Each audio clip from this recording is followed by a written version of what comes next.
Actually, Lady Law wants to meet for lunch at Hanny's. My favorite. You want to roll?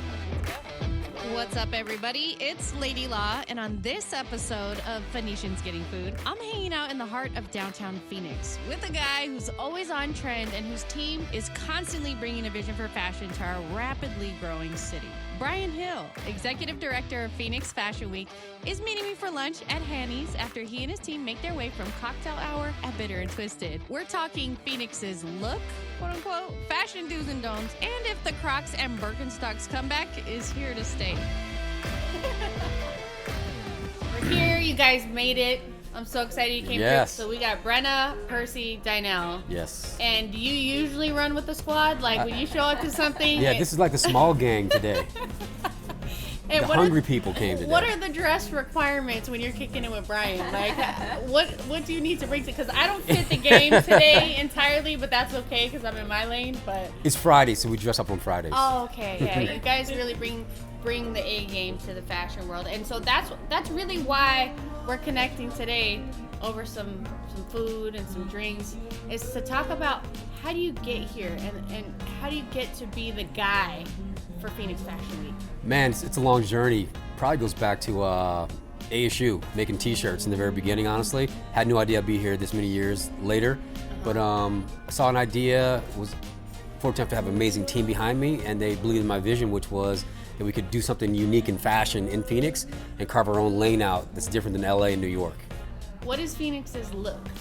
You know, in Miami, you know what to pack because it's Miami. When you go to New York and it's Fashion Week, you know what to bring because it's New York and you play with your fashion there.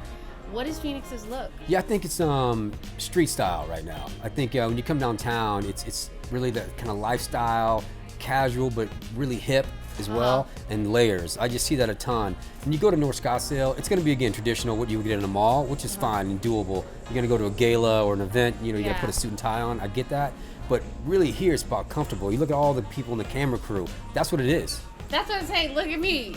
In a climate where everyone's so creative and we're open to so many ideas and we're exchanging them faster than ever because of social media, what do you feel like, is there any true fashion don'ts? Like where you're I'm still saying Crocs. I'm probably gonna have to agree with you on that one. It's been years and I still never put my flat feet in a pair. Like I just can't do it. Yeah. Someone talked about Birkenstocks coming back, and I'm. It's a thing. Yeah, it's a thing now. Okay, what's hot right now? What's something that you see being a trend for a while? Well, we just had our Spring in Style show at Honda's Resort, and so we had chic bling, sporty chic. What else? Americana, really fun for the summer. Everybody's really thinking about those colors and that trend of 4th of July coming Fringe. Oh yeah, that fringe. Was a hot show. Tassels, that never things goes like that. out. I always, one of our style team members, I always text her and I'm like, I see fringe, is it still in? And every time it's a yes. So I love it. Do you think that's a trend that's here to stay? You're seeing plus size models on SI, cover of SI, Ashley Graham, Kate Upton. Body types that weren't embraced before necessarily in fashion are now being celebrated. Right. Is that a trend or is it here to stay? I think everything was hidden before, right? And you would squash it, and girls didn't want curves and didn't want to have a butt.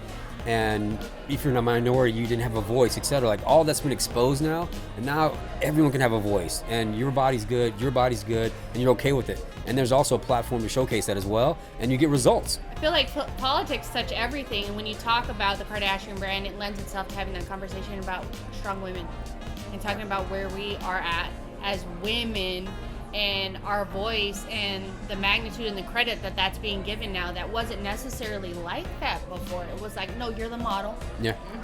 You're not an owner.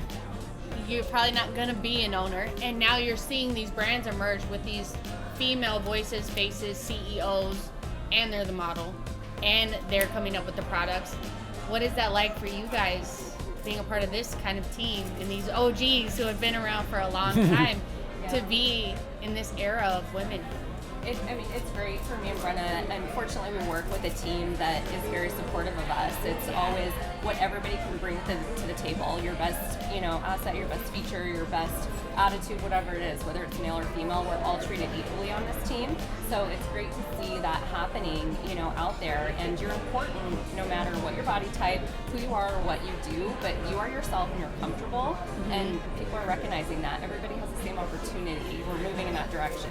Yeah, which is great. Cheers to that. Cheers. All right. Cheers to strong women. Yes. Cheers to Phoenix fashion. Thank you. All Strong, right. confident, beautiful. Yeah. Phoenicians Getting Food is sponsored by... We're a nation of fixers. Big things, little things. We fix things people thought never could be fixed. But a good idea goes nowhere without a great night's sleep. So when we saw that the mattress industry was broken, we didn't rest until we'd fixed it. No middlemen, no gimmicks, no nonsense. Because you shouldn't lose sleep over your sleep. We're Tuft and Needle. Wake up better.